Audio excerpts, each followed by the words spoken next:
Now imagine being inside of a vehicle that ended up like that. What if it was your friend or a family member? This is a story that we've been on since 2017. Today, dramatic crash tests left parents who lost their children in those underride accidents demanding change. It was an emotional day in Southwest D.C. Investigative reporter Eric Flack takes us there.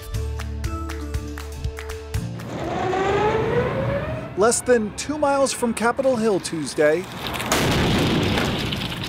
jarring and at times violent crash tests that these families hope will convince Congress to take action to stop accidents that end like this.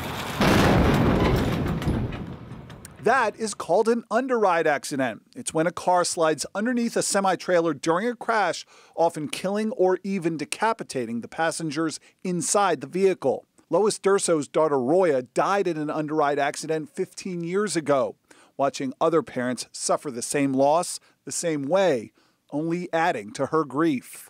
Every single time when we see another crash that produces a fatality, and it didn't have to happen, it just compounds the pain in our heart. Like when Eric Hine lost his 16-year-old son Riley to an underride accident in New Mexico in 2015.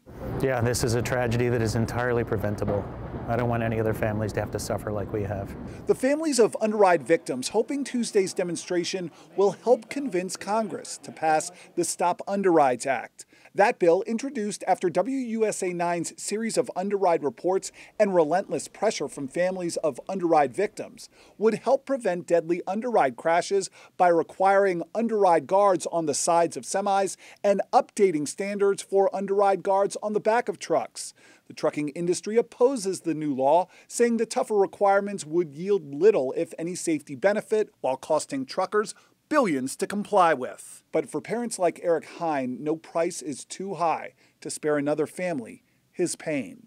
And what would Riley say about what He'd be proud of us. Yeah. He'd want us to go on.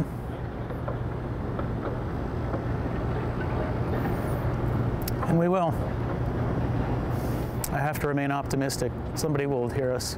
Politically, this is going to be a challenge. The Stop Underrides Act means more regulations, and that's something that is sometimes hard to find bipartisan support for. But the family members of underride victims say stopping accidents like this should not be a partisan issue. So the numbers are not specifically tracked by federal crash data, but safety groups estimate hundreds die every year in preventable underride accidents.